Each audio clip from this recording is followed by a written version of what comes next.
کفر اور اسلام کی پہلی باقاعدہ ٹکر اور پہلی باضابطہ لڑائی غزوہ بدر کے نام سے معنون ہے۔ حق اور باطل کا پہلا ٹکراؤ اس انداز سے ہوا کہ میرے رب نے بھی اس کو یوم فرقان کہہ کے پکارا۔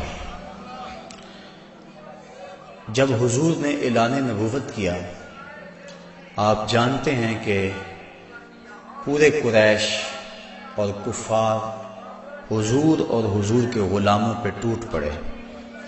طرح طرح کی اذیتیں، پریشانیاں، دکھ، مصیبتیں، مقاومتیں، مخالفتیں، نکتہ چینیاں، ناموافق حالات کے جکڑ، کیا کچھ نہیں تھا جو حضور نے سہا نہ ہو۔ راہوں میں کانٹے بھی بچھائے گئے، گڑھے بھی کھودے گئے، کوڑے بھی پھینکے گئے، اور طرح طرح کی اذیتیں دی گئیں، آوازیں کسے گئے۔ حضور کے غلاموں کو مشق ستم بھی بنایا گیا۔ تپتے ہوئے سنگریزوں پہ حضرت بلال حبشی کو کھینچا گیا، تپتے ہوئے کوئلوں پہ ان کو لٹایا گیا۔ حضرت سمیہ کو مکہ المکرمہ کے ایک چوک میں ابو جہل نے قتل کیا۔ یہ اسلام کی پہلی شہیدہ ہیں جن کے خون سے مکے کی سرزمین لالہ زار بنی۔ حضرت عمار ابن یاسر کی والدہ حضرت سمیہ رضی اللہ تعالی عنہا، ان کے خون سے مکہ لالہ زار ہوا۔ حضرت یاسر کو شہید کیا گیا۔ کون کون سے دکھ تھے اور دکھوں کی کون کون سی قسم تھی جو آزمائی نہ گئی ہو۔ پھر حضور طائف گئے تو جو مصیبتیں، جو دکھ وہاں پہنچے، وہ ایک الگ دردناک کہانی ہے۔ حضرت ام المومنین سیدہ عائشہ صدیقہ رضی اللہ تعالی عنہا فرماتی ہیں، میں نے ایک دن حضور سے پوچھا، حضور احد کے دن سے سخت بھی زندگی میں کوئی دن آیا تھا؟ صحابہ کی نظر میں احد کے دن سے سخت دن کوئی نہیں گزرا ہے۔ جب حضور کے سکے چچا شہید کر دیے گئے اور ان کا مسلح بنایا گیا، اعضائے بدنیاں کاٹ لیے گئے اور ان کا ہار پرویا گیا، حضور کے سر پہ پٹی بندھی ہوئی تھی، آنکھوں میں آنسو تھے، اور بار بار پوچھتے تھے ما فعل امی، میرے چچا کی کہانی سناؤ، میرے چچا کی بات سناؤ۔ تو یہ سخت ترین دن تھا۔ تو عرض کی حضور کیا احد کے دن سے سخت دن بھی کبھی زندگی میں آیا؟ فرمایا ہاں عائشہ، جب طائف کے بازاروں میں تیری قوم نے مجھے پتھر مارے تو یہ دن احد کے دن سے بھی سخت تھا۔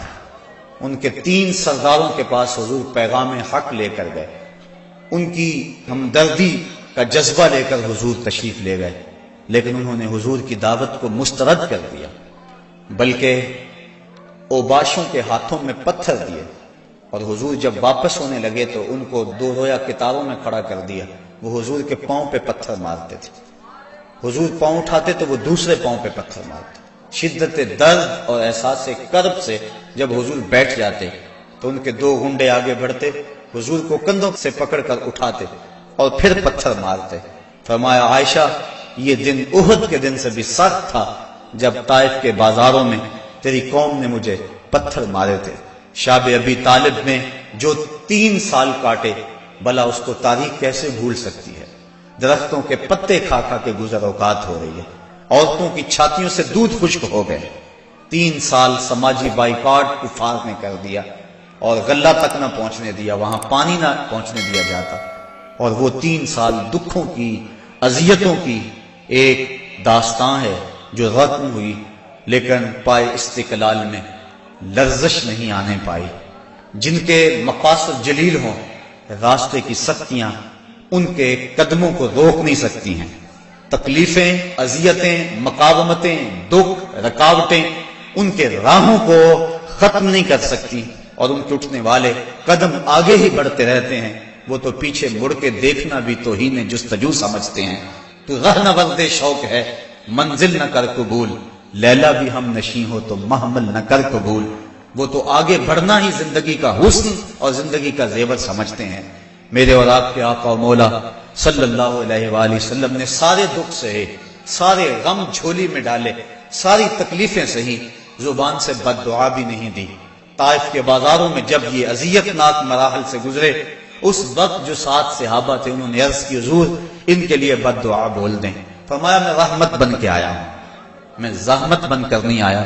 لیکن ان کا پہم جب اسرار ہوا تو حضور نے ہاتھ اٹھا دیے۔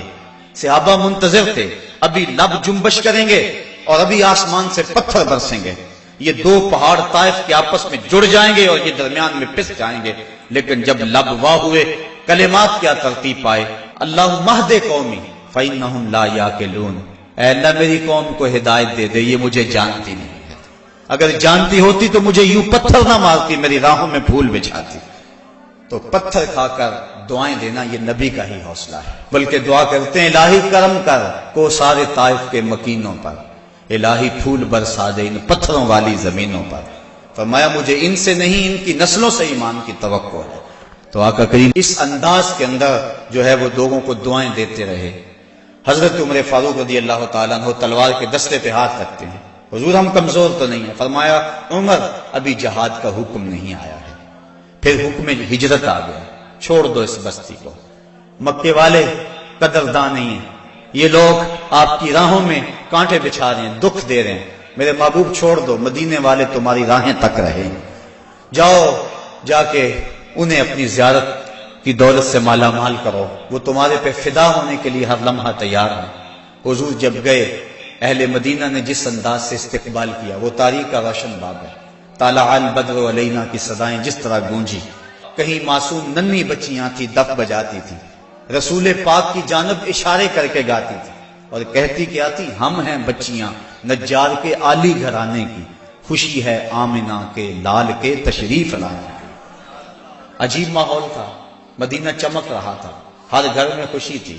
ابو ایوب انصاری کا آنگن مہک رہا تھا, وہ خوشی سے گیت گا رہے تھے. امروز شاہ شاہاں مہمان شدست مارا, جبریل با ملائک درباں شدست مارا. لوگوں آج شاہوں کا شاہ ہمارے گھر کا مہمان بنا ہوا ہے, جبریل بھی فرشتوں کو لے کر آج ہمارے گھر کا پہرا دے رہا ہے. کیسا ماحول تھا. آقا کریم نے یہاں آ کے ریاست مدینہ کی طرح ڈالی اور یہاں ایک نظم قائم کیا, یہودیوں سے معاہدے کیے. کفار مکہ کو یہ سب کچھ ایک آنکھ نہ بھایا.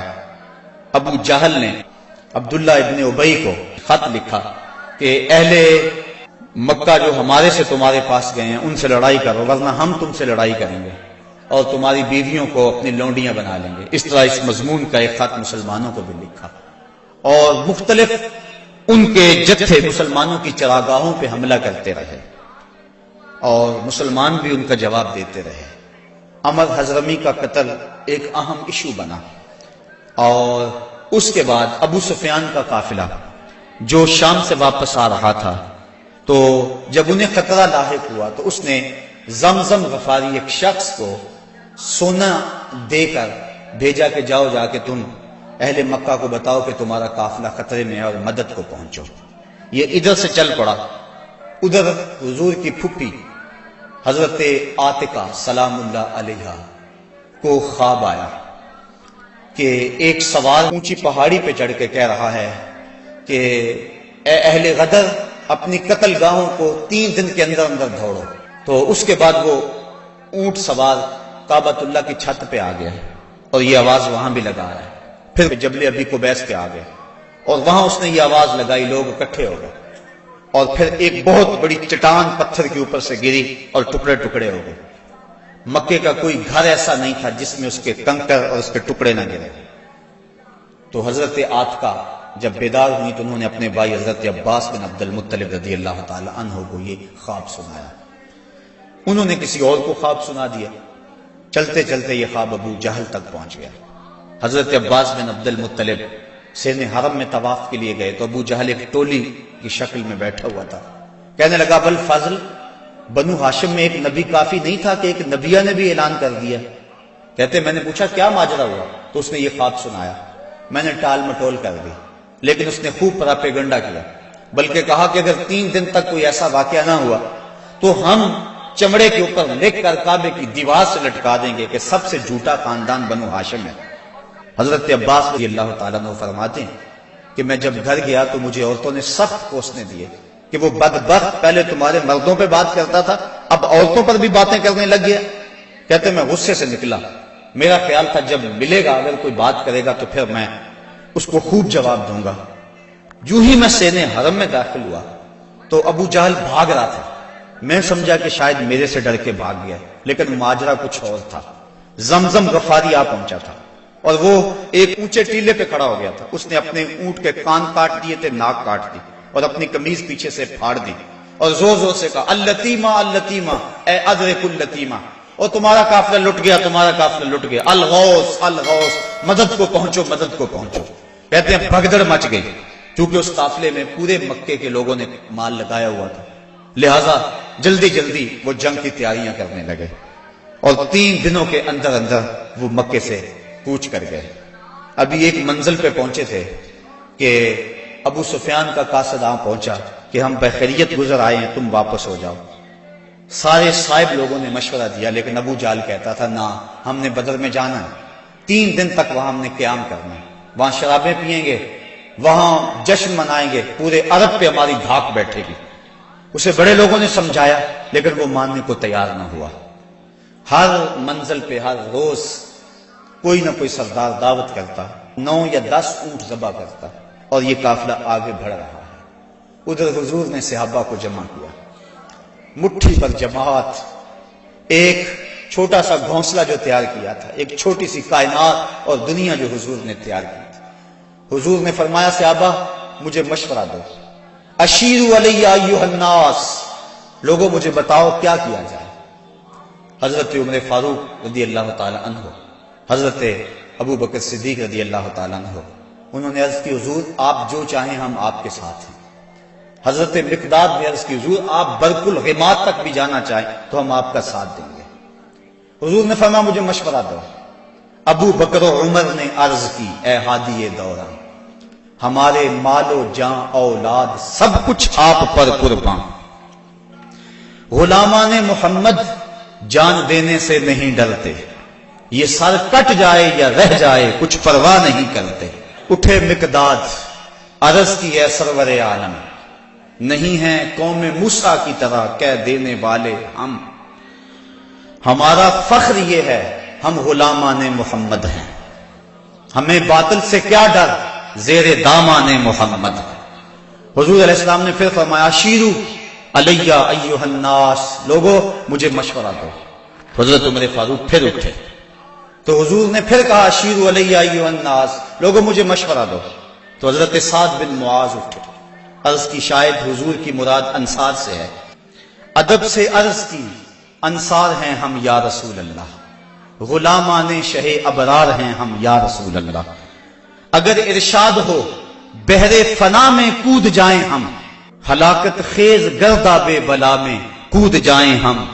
نبی کا حکم ہو تو پھاند جائیں ہم سمندر میں، جہاں کو محو کر دیں نعرہ اللہ اکبر میں.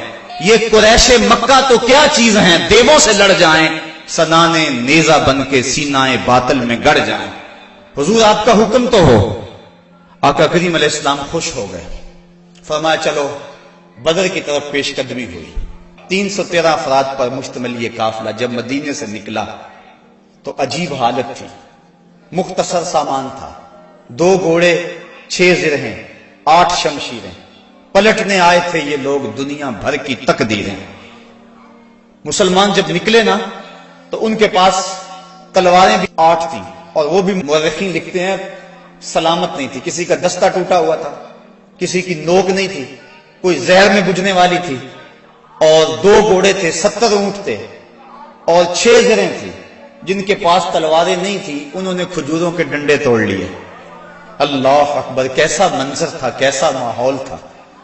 یہ لشکر ساری دنیا سے انوکھا تھا، نرالا تھا کہ اس لشکر کا افسر کالی کملی والا تھا. عجیب رنگ تھا اس لشکر کا، چشم فلک نے کبھی ایسا منظر نہیں دیکھا ہوگا. فاقہ مست لوگ جن کے بدن پہ پورے کپڑے بھی نہیں ہیں، اور دنیا کی اس وقت کی بڑی طاقت سے ٹکر لینے کے لیے پورے جذبوں کی فراوانی سے جب مدینے سے باہر نکلے تو یہودی اپنی دکانوں پہ بیٹھے ہوئے تھے. انہیں دیکھ کر کہنے لگے مسلمانوں تمہارے پاس نہ کوئی اسلحہ، نہ کوئی نیزے، نہ کوئی بھالے، نہ کوئی خنجر، نہ تیغ و تبر، تم کس راستے پہ جا رہے ہو؟ آلات حرب و ضرب تو تمہارے پاس ہے نہیں. تو مسلمانوں نے حضور کی طرف اشارہ کر کے کہا نہ تیغ و تیر پر تکیہ، نہ خنجر پر، نہ بھالے پر، بھروسہ ہے تو اس سادی سی کالی کملی والے پر. ہمارا تو آسرا حضور کی ذات ہے، ہم تو حضور کے سہارے جا رہے ہیں. بنا کر اپنے سینوں کی سپر آیات قرآن کو، بظاہر چند تن کے روکنے نکلے تھے طوفان کو۔ یہ چند لوگ میدان کی طرف بڑھ رہے تھے، حضور علیہ السلام نے 3 اشخاص کے لیے ایک اونٹ مقرر کر دیا کہ باری باری سوار ہوں گے، اور اپنے لیے حضور نے ایک اونٹ تنہا مقرر نہیں کیا بلکہ اپنے ساتھ بھی 2 سوار مقرر کیے، حضرت ابو لبابہ اور حضرت علی المرتضیٰ رضی اللہ تعالی عنہما، اور خود حضرت علی المرتضیٰ اور حضرت ابو لبابہ نے عرض کی، حضور ہم اپنی باریاں چھوڑتے ہیں، آپ سوار ہیں۔ فرمایا نہ تو تم میرے سے طاقتور ہو کہ تم چل سکتے ہو پیدل، میں نہیں چلتا، اور نہ مجھے ثواب سے بے نیازی ہے کہ ثواب تمہیں چاہیے مجھے نہیں چاہیے۔ فرمایا اپنی باری پہ تم سوار ہوگے، اپنی باری پہ میں سوار ہوں گا۔ محبت کے جوش میں یہ قافلہ آگے جا رہا ہے، عجیب حالت ہے، فاقہ مست ہے، کھجور کو چوس کے روزہ رکھتے ہیں، اسی کو چوس کے افطار کر لیتے ہیں۔ راستے کے اندر ایک جگہ آئی مرج الزبیہ، وہاں ایک چرواہا بکریاں چرا رہا تھا۔ ایک صحابی نے کہا سلم علی رسول اللہ صلی اللہ علیہ وسلم، یہ حضور ہے، انہیں سلام کرو۔ وہ کہنے لگا میں تو نہیں سلام کرتا، میں تو سلام تب کروں گا اگر یہ بتائیں میری اونٹنی کے پیٹ میں کیا ہے۔ حضرت سلمہ بن سلامہ 9 خیز عمر ہے، چڑھتی جوانی ہے، انہوں نے اس کے پاس جا کر کہا یہ بات تو حضور سے پوچھتا ہے، یہ تو حضور کے غلام سے پوچھ لے، وہ بھی بتا دے گا۔ فرمایا نزوت علیہا وفی بطنہا من کا سخلا، حضور نے فرمایا بس کرو، تم نے تو اس کو رسوائی کر دیا ہے۔ تو حضور آگے بڑھے۔ اب جب حضور وہاں پہنچے تو کافروں نے پہلے ہی اونچی جگہ پہ پتھریلے علاقے میں پڑاؤ ڈال لیا ہوا تھا، وہاں انہوں نے اپنے خیمے گاڑ لیے تھے، اور جس سمت حضور تھے یہ علاقہ نشیبی تھا اور ریت تھی، چلتے ہوئے پاؤں دھنستے تھے اور چلنا مشکل ہو رہا تھا، سخت گرمی، 17 رمضان۔ حضور علیہ السلام وہاں پہنچے، حضرت سعد نے عرض کی حضور اگر تو اللہ کا حکم ہے یہاں خیمے گاڑنے کا تو میں کچھ نہیں عرض کروں گا، لیکن اگر آپ رائے لینا چاہیں تو میرا خیال ہے ان کنووں کے آگے ہم اپنے خیمے نصب کر لیں تاکہ یہ کنویں ہماری پشت پہ چلے جائیں، اور ان کنووں کو پاٹنے بند کر دیں۔ تھوڑا تھوڑا پانی تھا کنووں میں اور وہ بھی بہت نیچے۔ اب جب حضور وہاں پہنچے، یہاں مورخ اسلام افی جلندری نے وادی بدر کی فریاد کو بیان کیا ہے۔ وادی بدر نے جب اپنے دامن میں اترتے ہوئے ان مقدس مہمانوں کو دیکھا تو وادی بدر نے اللہ سے فریاد کی۔ سنو بدر نے کیا کہا، الہی کیا خبر تھی، ایک دن ایسا بھی آئے گا کہ تیرا ساقی کوثر یہاں تشریف لائے گا۔ خبر کیا تھی، یہاں تیرے نمازی آ کے ٹھہریں گے، شہید آرام فرمائیں گے، غازی آ کے ٹھہریں گے۔ مالک مجھے پتا ہوتا طوفان نو میرے اوپر سے گزرا تھا، میں کوئی پانی جمع کر رکھتی، آج ان غازیوں کو، ان مجاہدوں کو میں پانی پیش کرتی، میں شبنم کے قطرے جمع کرتی رہتی، اور آج تیرے رسول کے غلاموں کو وہ پانی پیش کر دیتی۔ مجھے کیا پتا کہ میرے بھی مقدر جاگیں گے، تیرا ساقی کوثر یہاں جلوہ گر ہوگا، تیرے محبوب کے پیارے قدم اس خاک پہ آئے، الہی حکم دے سورج کو اب آتش نہ برسائے، میرے مالک سورج کو کہہ دے اب یہ تو نہ آگ برسائے، تیرے محبوب کے قدم اس دھرتی پہ آگے ہیں، اور میرے دامن سے جب تیرے محبوب کے غلاموں کو ہوائے گرم آئے گی تو مجھ کو رحمت للعالمین سے شرم آئے گی، یا اللہ میری فریاد پوری کر لے۔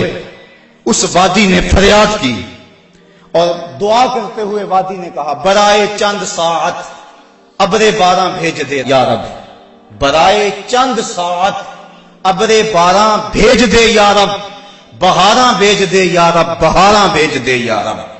وادی نے یہ دعا کی، دعا صحرا نے مانگی دامن امید پھیلا کر، یکا یک ابر بارہ آسماں پر چھا گیا آ کر، مدینے کی بلندی سے جو رحمت کی گھٹا اٹھی تو استقبال کو فردوس کی ٹھنڈی ہوا اٹھی۔